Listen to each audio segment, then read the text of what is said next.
இன்றைக்கு நாம் தியானிக்க இருக்கிற வசனம் சங்கீதம் 118 அதிகாரம் 6வது வசனம். கர்த்தர் என் பட்சத்தில் இருக்கிறார், நான் பயப்படேன். மனுஷன் எனக்கு என்ன செய்வான்? கர்த்தர் என் பட்சத்தில் இருக்கிறார். கர்த்தர் நம் பட்சத்தில் இருக்கும்போது நாம் பயப்பட வேண்டியதில்லை. ஏன்னா மனுஷன் நமக்கு என்ன செய்வான்னே இங்க சங்கீதக்காரன் சொல்றார். அப்போ தேவனுடைய கரம் நம்மோடு கூட இருக்கும்போது சத்துருக்களுடைய கிரியைகளை தேவன் அழித்து போட வல்லவர். ஏன்னா அதுக்கு முந்தின வசனம் பாருங்க, சங்கீதம் 118:5 சொல்றாரு, நெருக்கத்திலிருந்து கர்த்தரை நோக்கி கூப்பிட்டேன், கர்த்தர் என்னை கேட்டொருளி விசாலத்திலே வைத்தார். அப்ப கர்த்தர் நம் பட்சத்தில் இருக்கும்போது நம்முடைய நெருக்கமான சூழ்நிலைகள்ல தேவனை நோக்கி நாம் கூப்பிடும்போது கர்த்தர் நம்முடைய வார்த்தைக்கு செவி கொடுப்பார். அவர் நம்மை விசாலத்திலே கொண்டு போய் வைக்க தேவன் வல்லமை உள்ளவரா இருக்கிறார். 118 சங்கீதம் 7வது வசனத்துல பாருங்க, எனக்கு அனுகூலம் பண்ணுகிறவர்கள் நடுவில் கர்த்தர் என் பட்சத்தில் இருக்கிறார். இப்போ ஒரு பிரச்சனை, ஒரு மோசமான ஒரு சூழ்நிலை இருக்கும்போது நம் குடும்பத்தார் நமக்கு அனுகூலம் பண்ணுகிறவர்கள் இல்ல நண்பர்களாக கூட இருக்கலாம்.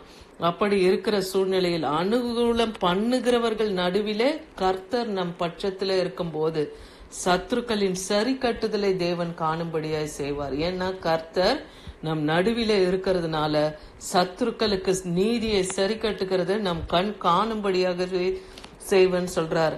எபிரேயர் 13:6 பாக்கிறோம், அதனாலே நாம் தைரியம் கொண்டு கர்த்தர் எனக்கு சகாயர், நான் பயப்படேன், மனுஷன் எனக்கு என்ன செய்வான் என்று சொல்லலாமே. எதினாலேன்னு நீங்க பார்க்கும் பொழுது அதுக்கு முந்தின வசனம் எபிரேயர் 13:5 பாத்தீங்கன்னா, நீங்கள் பண ஆசை இல்லாதவர்களாய் நடந்து உங்களுக்கு இருக்கிறவைகள் போதும் என்று எண்ணுங்கள், நான் உன்னை விட்டு விலகுவதும் இல்லை, உன்னை கைவிடுவதும் இல்லை என்று சொல்லலாமே என்றே வேதவசனம் சொல்லுது. அப்போ பண ஆசை இல்லாமல் இருக்கிறது போதும் என்ற மனதோடு நாம இருக்கும் போது, அப்ப நம்ம கர்த்தரை நோக்கி கூப்பிடும் போது தேவன் நமக்கு சகாயரா இருக்கிறாரு. நாம பயப்படவே வேண்டியதில்லை, மனுஷன் நமக்கு எதுவும் செய்ய முடியாது. அந்த தைரியம் நமக்கு தேவன் கொடுக்கிறாரு. எப்பன்னா பண ஆசை இல்லாமல் போதும் என்கிற மனதோடு இருக்குது. அதே போல ரோமர் 8:31 சொல்றாரு, தேவன் நம் பட்சத்தில் இருந்தால் நமக்கு விரோதமாய் நிற்பவன் யார்?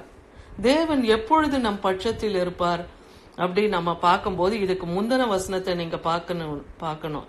ரோமர் 8:30, இந்த உலகத்துல தேவன் எவர்களை முன்குறித்திருக்கிறாரோ அவர்களை அழைத்திருக்கிறார், எவர்களை அழைத்தாரோ அவர்களை நீதிமானாக்கி இருக்கிறார், எவர்களை நீதிமானாக்கினாரோ அவர்களை மகிமைப்படுத்தி இருக்கிறார்னு இந்த சத்திய வசனம் சொல்லுகிறத பாக்குறோம். இன்னைக்கு இந்த சத்திய வசனத்தை கேட்கிற உங்களையும் தேவன் முன்குறித்து வைத்திருக்கிறார். உங்களையும் அவர் அழைத்து அறிந்தவரா இருக்கிறார். உங்களை நீதிமானாக்க விரும்புகிறார். உங்களை மகிமைப்படுத்தவும் தேவன் பிரியப்படுகிறார். அப்போ அவர் உங்கள் பட்சத்துல இருக்கவே தான் உங்களை முன்குறித்து அழைத்து அறிந்திருக்கிறார். உங்களை நீதிமானாக்க விரும்புகிறார். இதை இன்னைக்கு நாம அறியணும். ஏன்னா கர்த்தர் யார அழைச்சிருக்கிறாரோ அவங்கதான் அந்த சத்தியத்தை கேட்க முடியும். அதுதான் தேவனுடைய சித்தமா இருக்கு இல்லையா? உலகம் தோன்றுவதற்கு முன்பாகவே தேவன் நம்மை முன்குறித்து அழைத்து அறிந்திருக்கிறார். அதுதான், அப்படி தேவன் நம்மோடு கூட இருக்கும்போது நமக்கு விரோதமாய் ஒருவரும் நிற்க முடியாது. சங்கீதம் 56:4 சொல்லுது, தேவனை முன்னிட்டு அவருடைய வார்த்தையை புகழ்வேன், தேவனை நம்பி இருக்கிறேன், நான் பயப்படேன், மாம்சமானவன் எனக்கு என்ன செய்வான்? தேவனை முன்னிட்டு தேவனுடைய மகத்துவங்களையும் அவருடைய கிரியைகளையும் வல்லமையும் நாம் அறிந்திருக்கிறோம். அவர் அதிசயக்கத்தக்க தேவன், அவர் பரிசுத்தர், அவர் நீதி உள்ளவர், அவர் வல்லமில்ல தேவன், அவர் கிருபையும் இரக்கமும் நிறைந்தவர்னு பாக்குறான். அவர் சத்திய தேவனா இருக்கிறார், அவர் நித்திய தேவனா இருக்கிறார். அப்படிப்பட்ட தேவனை நாம் முன்னிட்டு அவருடைய வார்த்தைகளை அவர் அறிக்கையிட்டு இந்த வேதத்துல எழுதியிருக்கிற ஒவ்வொரு வார்த்தையும் பரிசுத்த ஆவியினாலே அருளப்பட்டது இல்லையா?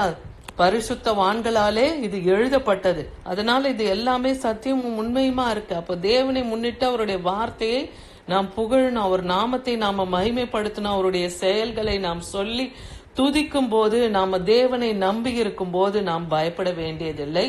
மாம்சமானவன் நமக்கு ஒன்றும் செய்ய முடியாது. மாம்சமானவன் எனக்கு என்ன செய்வான்னு நீங்க சொல்றார். நமக்கு விரோதமாய் ஒருவரும் ஒரு காரியத்தையும் செய்ய முடியாது. ஏன்னா தேவனுடைய மகத்துவத்தையும் வல்லமையும் நாம் அறிந்து அவரை புகழ்கிறோம்.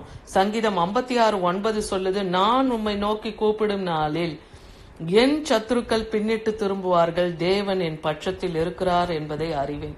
எப்போ நாம் தேவன் நம் பட்சத்தில் இருக்கிறார் என்பதை நாம் அறிய முடியும்னா, நாம கூப்பிடும் போது நம்முடைய சத்துருக்களை தேவன் பின்னிட்டு திரும்ப பண்ணுவார். நம்மை மேற்கொள்ள வருகிற சத்துருக்களுக்கு தேவன் வெட்கத்தை உண்டாக்கி அவர்களை பின்னிட்டு திரும்ப பண்ணும்போது தேவன் நம் பட்சத்தில் இருக்கிறார் என்பதை நாம அறிந்து கொள்ள முடியும். அந்த நேரத்துல நாம் தேவனை மகிமைப்படுத்த மறந்துவிடக் கூடாது. எரேமியா 20:11 சொல்லுது, கர்த்தரோ பயங்கரமான பராக்கிரமசாலியா என்னோடு இருக்கிறார், ஆகையால் என்னை துன்புறுத்தவர்கள் மேற்கொள்ளாமல் இடறுவார்கள், தங்கள் காரியம் வாய்க்காதபடியினால் மிகவும் வெட்கப்படுவார்கள். மறக்கப்படாத நித்திய லட்சை அவர்களுக்கு உண்டாகும். மறக்கப்படாத நித்திய வெட்கத்தை தேவன் அவர்களுக்கு உண்டு பண்ணுவார்.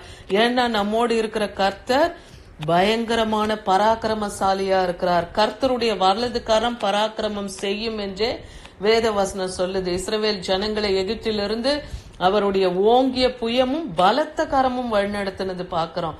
அவர்களுக்கு ஆபிரகாமுக்கும் ஈசாக்குக்கும் யாக்கோபுக்கும் வாக்களித்த அந்த உடன்படிக்கையை காத்து கொண்டார். அவர்களுக்கு அந்த நித்திய கானானை தேவன் சுதந்திரிக்க கொடுத்தார். இன்னைக்கு நித்திய கானானா இருக்கிற அந்த பரலோக ராஜ்யத்தை, அந்த நித்திய ஜீவனை அடைய தேவன் நமக்கும் கிருபை செய்கிறார் இல்லையா?